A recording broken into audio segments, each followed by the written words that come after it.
अस्सलाम वालेकुम एवरीवन। आज मैं आपको बताऊंगा कि आप राइटिंग ट्रांसफॉर्म करते किन 3 फेज से गुजरोगे। पहली फेज़ आपकी जब राइटिंग ट्रांसफॉर्मेशन में आएगी तो वो रिजेक्शन की आएगी। आपका माइंड रिजेक्ट करेगा क्योंकि आप नए स्ट्रक्चर्स की तरफ जा रहे होते हैं और आपके जो पुराने स्ट्रक्चर्स होते हैं वो रजिस्ट कर रहे होते हैं आपके माइंड में ऑलरेडी, वो फिट रहे होते हैं और आपका दिमाग जो सा है वो अपने एक फिक्स जो सा एक उसने एक स्फीयर बनाया होता है उससे बाहर नहीं जाना चाहता होता। इसलिए पहली जो आपको मुश्किल आएगी राइटिंग ट्रांसफॉर्म करने में वो आपकी मेंटल होगी। मेंटल आपकी एक अनईज सी डेवलप होगी जो कि आपको काम करने से रोकेगी। तो आपने सबसे पहले बैरियर रूल करना है कि आपने अपने माइंड को अलाउ नहीं करना कि वो आप पे रूल करे।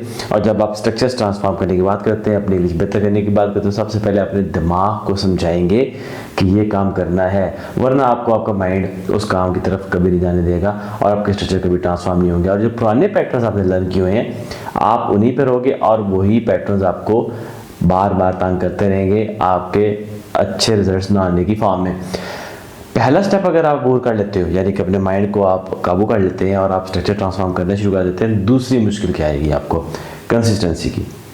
आप नए स्ट्रक्चर पे काम करना शुरू करोगे लेकिन आप कंसिस्टेंट नहीं है। आप एक दिन काम करते हैं 2 दिन नहीं करते, क्योंकि इंसान की नेचर में है कि वो कंसिस्टेंट नहीं होता।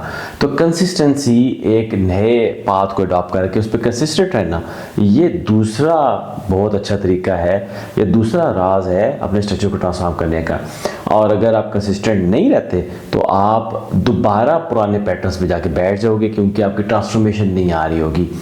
अगर आप दिमाग की उस बैरियर को ओवरकम कर लेते हो कि मैंने इसको ट्रांसफॉर्म करना है और आप कंसिस्टेंट ही रहते हैं, दोबारा आप वापस जाके बैठे हो पुराने स्ट्रक्चर्स पे, फिर आपके स्ट्रक्चर ट्रांसफॉर्म नहीं होंगे।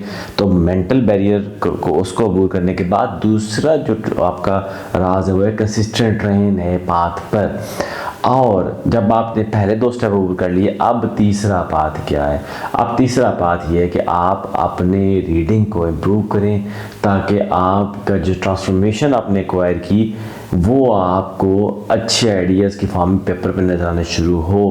और जब आप रीडिंग करोगे तो वो आपको स्ट्रेंथ देगा। आपने जो स्ट्रक्चर सीखे उनको आपने ट्रांसफॉर्म करना शुरू किया, अब आपने अच्छी रीडिंग शुरू की बुक्स की, तो आपका जो स्ट्रक्चर आपने लर्न किए वो आपको अच्छी बुक्स में नज़र आएंगे और फिर आपका हौसला बढ़ेगा कि आपने जो स्ट्रक्चर सीखे हैं वो आप बुक्स में देख रहे हो और उनको फिर आप इम्प्लीमेंट करोगे अपनी राइटिंग में।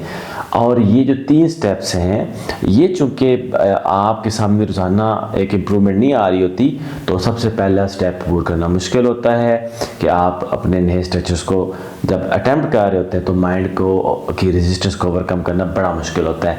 दूसरा स्टेप कंसिस्टेंट रहना और मुश्किल होता है, आप कंसिस्टेंट नहीं रहते। बहुत सारी वजूहत है, एक वजह एनवायरनमेंट है और तीसरा रीडिंग करना एक और मुश्किल काम है क्योंकि आपने बुक्स पढ़नी है और फिर बुक्स में ऑब्जर्वेशन करनी है और फिर जाके आप स्ट्रक्चर को उसमें आइडेंटिफाई करोगे और फिर अपनी राइटिंग में लाओगे।